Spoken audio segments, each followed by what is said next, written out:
இந்த மேடை எப்போதுமே எனக்கு பெரிய சவாலாகத்தான் இருந்திருக்கிறது. சேகரண்ணன் அன்போடு என்னை கூப்பிடுகிறாரா அல்லது வெச்சு செய்யறதுக்கு என்னை கூப்பிடுறாரான்னு தெரியல.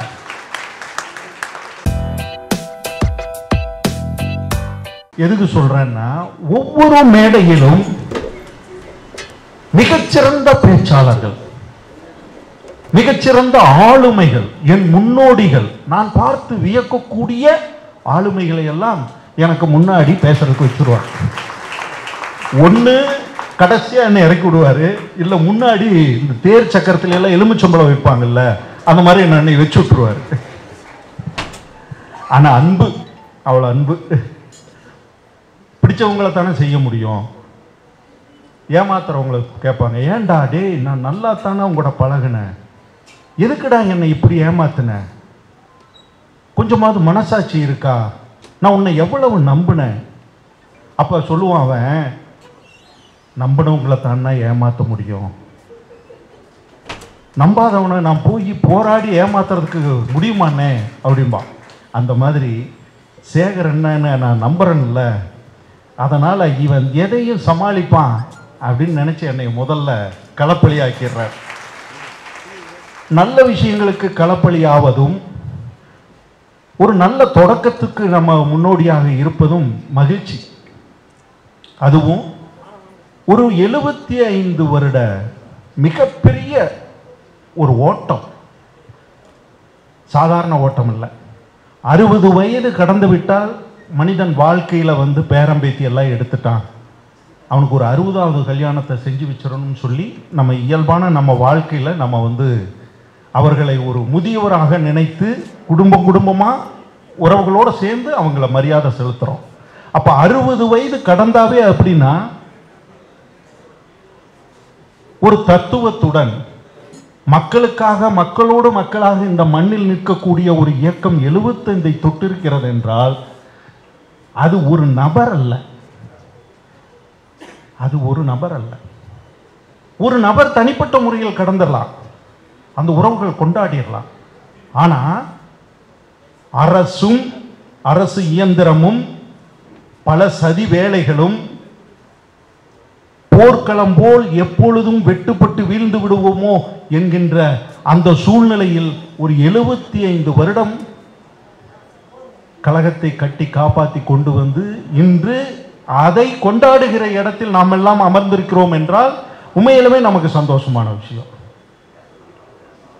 உங்களுக்கு இந்த இடத்துல நான் ஒரு சிறு சம்பவத்தை சொல்லிவிட்டு என்னுடைய உரையை முடித்துக் கொள்கிறேன். அதுக்காக சொல்றேன்.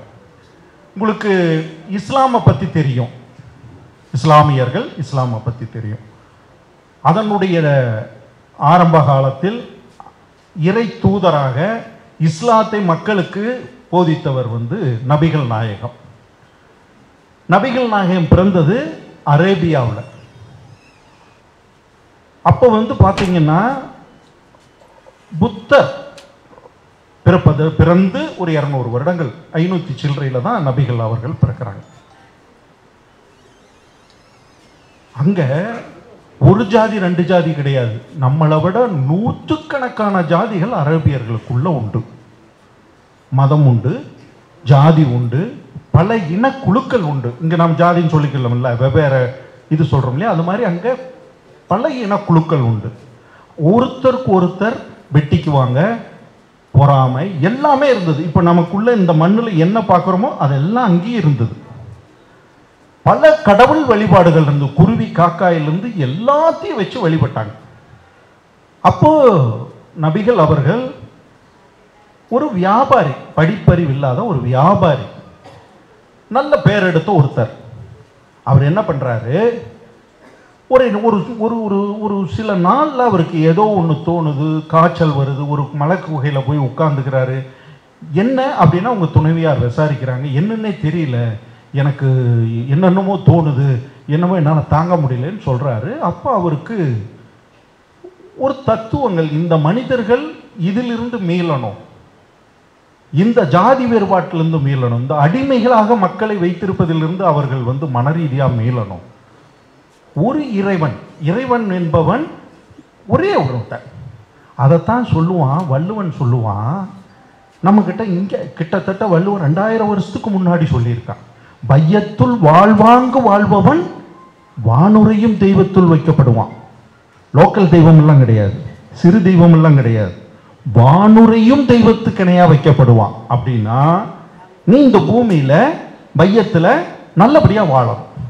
எவனெல்லாம் நல்லபடியா வாழ்றானோ அவனெல்லாம் மேல இருக்கிற கடவுளுக்கு இணையாக வைக்கப்படுவான்னு வள்ளுவன் சொல்றான். இதைத்தான் நபிகளும் சொல்றார். டேய், இதெல்லாம் விடு. நீங்க மனிதர்களை மதிக்காம இவர்களை தாழ்த்தி இவர்களை கொடுமைப்படுத்தி அடிமைகளாக வைத்துக்கொண்டு நீங்க எந்த வழிபாட்டை செஞ்சு என்ன பிரயோஜனம்? அதனால நீ நல்லபடியா வாழ்ந்தினா உனக்கு வானுரையும் தெய்வத்துக்கு இணையா உன்னை வைப்பான்டா. அதுக்கு ஒரு இடம் இருக்குடா, நம்ம வாழ்க்கையை நல்லபடியா வச்சுக்குவோம் அப்படின்னு ஒரு தத்துவத்தை சொல்றார். உள்ள இருக்கிறவங்க எல்லாம் அடிச்சு நொறுக்குறாங்க அவரை. நீ யார் இதை சொல்றதுக்கு? உனக்கு என்ன தகுதி இருக்கு அப்படின்னு சொந்த பந்தங்களே சேர்ந்து அவரை முடக்கிறாங்க. ஆனா அவர் சொன்னதை நம்பியது அவருடைய துணைவியார். முதலில் இஸ்லாம் இன்னைக்கு இருக்குதுன்னா இஸ்லாத்தை பின்பற்றியது முதலில் பின்பற்றியது அவருடைய துணைவியார் தான். ஆனா அவங்க பெரிய பணக்காரி, பெரிய சொத்து பத்து உள்ளவங்க, வியாபாரி. அந்த வியாபாரத்தை கவனித்துக் கொள்வதற்கு நேர்மையான ஒருவர் தேவைன்னு தான் முகமது நபி அவர்களையே அவங்க கல்யாணம் பண்ணிக்கிட்டார். அப்படிப்பட்டவங்க இப்படியெல்லாம் சொன்னா, ஏயா நீ சொந்த பந்தத்தை எல்லாம் எதிர்த்துக்கிட்ட நான் எப்படி வியாபாரம் பண்ண முடியும் அப்படின்னு கேள்வி கேட்காம அவர்களை நம்பினார்கள். அதனுடைய தொடர்ச்சியாக ஒவ்வொருத்தரா வந்து இதை நம்ப ஆரம்பிச்சாங்க. ஆனா உள்ளூர்ல இருக்கிறவங்க, இதெல்லாம் நடக்கிறது மெக்காவில், உள்ளூர்ல இருக்கிறவங்க எல்லாம் அவரை அடிச்சு விரட்டிட்டாங்க. தப்பிச்சா போதும்னு பல தோழர்களோட அவர் வந்து மெதினாவுக்கு போயிடுறார். மெதினா அங்கிருந்து ஒரு குறிப்பிட்ட 100-200 கிலோமீட்டர்ல இருக்கிற இன்னொரு நகரம். அங்க இருக்கிறவங்க என்ன பண்றாங்க, இவரை கூப்பிட்டு ஆதரவு கொடுத்து இடம் கொடுத்து அங்க இருந்து நீங்க உங்களுடைய நபித்துவத்தை பரப்புங்கன்னு சொல்றாங்க. அப்படி அவர் அங்க தங்கி இருக்கும்போது அவர் கூடவே இருந்தவர்கள் அபூபக்கரும் உமரும். இப்படி நபி தோழர்கள் இவங்க 2 பேரும் முக்கியமானவங்க. இவங்க 2 பேரும் இருந்துகிட்டு இருக்கும்போதே ஒரு பல காலங்களில் ஒரு 10 வருட இடைவெளியில நிறைய பிரச்சனைகளும் எதிர்ப்புகளும் போர்களும் இந்த தத்துவத்தை பரப்புவதற்கு, மனிதனை மனிதனாக மதி, மற்றவர்களை மனிதனாக மதி, அவர்களை உன்னை போலவே நடத்து, உனக்கு யாரும் அடிமை இல்லை, நீ யாருக்கும் தாழ்ந்தவன் இல்லை அப்படின்னு நபிகள் சொன்ன தத்துவம் இருக்கு இல்லையா, அந்த தத்துவத்தை ஏற்றுக்கொண்டவர்கள் உமரும் அபூபக்கரும். இப்போ ஒரு காலகட்டத்தில் பல பிரச்சனைகள் முடிந்து மக்கள் எல்லாம், பெரும்பகுதியான மக்கள் இஸ்லாமை ஏற்றுக்கொண்டார்கள். அப்போ நபிகள் அவர்கள் எங்க வர்றாருன்னா மெக்காவுக்கு வர்றார். வந்து அந்த இடத்துல நின்று அவர் கடைசி பேருரைன்னு ஒன்று ஆற்றார். இதுதான் நான் இந்த இடத்துக்கு வர்றது, இனிமேல் நான் வரமாட்டேன். ஆனால் இந்த மக்களும் இந்த இறைவன் அருண இந்த பாதையும் நீங்கள் பின்பற்றணும். அடுத்த வருடம் நான் வருவேனான்னு எனக்கு தெரியாது, ஆனால் இந்த பாதை தொடரணும் அப்படின்னு அவர் கடைசி பேருரை ஒன்று ஆற்றிட்டு போகிறாரு. திரும்பி மெதினாவுக்கு போயிடுறாரு. அங்கே அவர் இறந்து போயிடுறார்.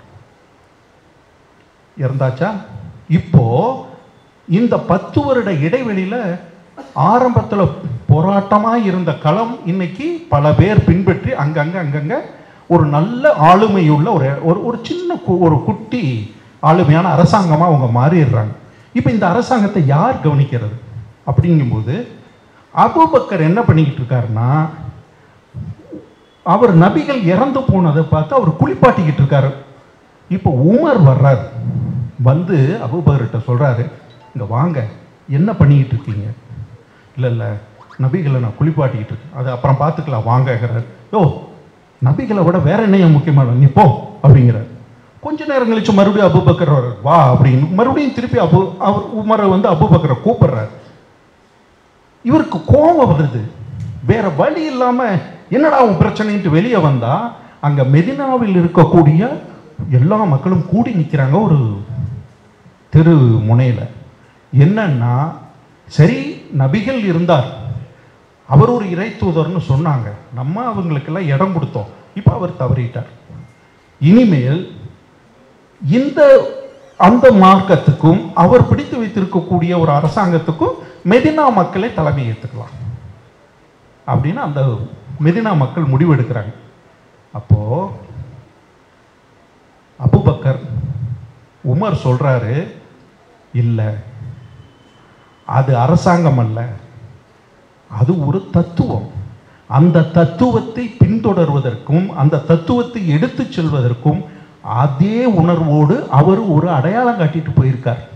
அந்த அடையாளப்படுத்தினவர் தான் இந்த ஆளுமைக்கு வரணும் அப்படின்னு உமர் சொல்லி அபூபக்கரை அரசால ஒரு முடிவெடுத்து அங்கே உட்கார வைக்கிறார். அபூபக்கர் அவர்கள் 2 வருடத்தில் இறந்து விட்டார். யாரு? நபிகள் அவர்களுடைய நண்பர், அவருடைய வழிகாட்டுதலோடு இருந்தவர் 2 வருடத்தில் இறந்துட்டார். இப்போ இவ்வளவு பெரிய அரசாங்கம் இருக்கு, இப்போ என்ன பண்றது? உமர் அந்த இடத்தில் பொறுப்புக்கு வருகிறார். இஸ்லாம் என்பது உமர் வந்த பிறகுதான் உலகமெங்கும் பெரும்பகுதியான நிலப்பரப்புகளில் அதனுடைய தத்துவத்தை கொண்டு சேர்த்துச்சு. உமர் பொறுப்புக்கு வந்துட்ட பிறகு நபிகளும் போயிட்டார், எனக்கு முன்னாடி இருந்த அபூபக்கரும் போயிட்டார். இப்போ எனக்கு கேள்வி கேட்கறதுக்கு ஆள் இல்லை, நான் என்ன வேணாலும் செய்யலாம் அப்படி அல்ல. நபிகள் என்ன நினைத்தார்? அவருக்கு பக்கத்தில் அடைக்கலம், வலது பக்கம் அடைக்கலம், அவருக்கு பக்கத்திலேயே அடக்கம் செய்யப்பட்டிருக்கிற அபூபக்கர் இடது பக்கம் இருக்கிறது. இடது பக்கம் எனக்கு கிடைக்க வேண்டும் என்றால் நான் அதைவிட அவர்களை விட நேர்மையாகவும் அந்த கொள்கைக்கும் தத்துவத்துக்கும் மக்களுக்கும் நான் வேலை செய்யணும் அப்படின்னு உமர் தன் வாழ்க்கையை அவ்வளவு சிறப்பாக வடிவமைத்து கொண்டு அந்த நாட்டுக்கும் மக்களுக்குமாகவே உழைத்தார். மக்களுடைய அடிமைத்தனம், மக்களுடைய வறுமை, மக்களுடைய வாழ்க்கை, இப்படி அவருடைய சிந்தனை எல்லாம் அதிலேயே இருந்தது. இன்னைக்கும் காந்தியடிகள் நீங்க அரசமைத்தா யாருடைய ஆட்சி போல் உங்கள் ஆட்சி இருக்க வேண்டும் என்று ஆசைப்படுகிறீர்கள் அப்படின்னு காந்தி கிட்ட ஒரு கேள்வியை கேட்கிறாங்க. அப்ப காந்தி சொல்றாரு, உமர் அவர்களுடைய ஆட்சி போல் இருக்க வேண்டும்ங்கிறார். அப்படி ஆட்சி செய்தவர் உமர். சரியா? இப்ப இந்த கதையை சொல்லிட்டேன். இந்த கதைக்கு முப்பெரும் விழாவுக்கு என்னடா சம்பந்தம்? நபிகள் நாயகம் அவர்கள் தான் பெரியார்.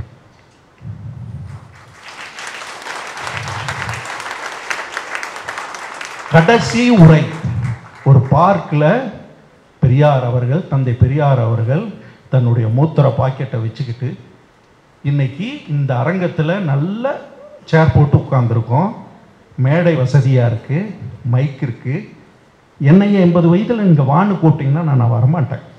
போப்பா, நாடு மக்களை நீங்களே பார்த்து இங்கே பண்ணு, நான் முக்கிட்டு முனைகிட்டு போயிடுவேன். ஏதோ இன்னைக்கு நடந்து வர்ற சூழ்நிலையில் இருக்கிறதுனால நான் வர்றேன். ஆட்சி அதிகாரத்தில் இருந்தாரா பெரியார்? அவர் பெரிய அதிகாரத்தில் இருந்தார். எப்போ சமூகத்துக்குள்ள வந்தாரோ அப்பவே எந்த பொறுப்புலையும் அவர் நின்னதில்லை. தன்னை முன்னிறுத்திக்கவே இல்லை. நபிகளும் அப்படித்தான், தன்னை முன்னிறுத்திக்கவே இல்லை.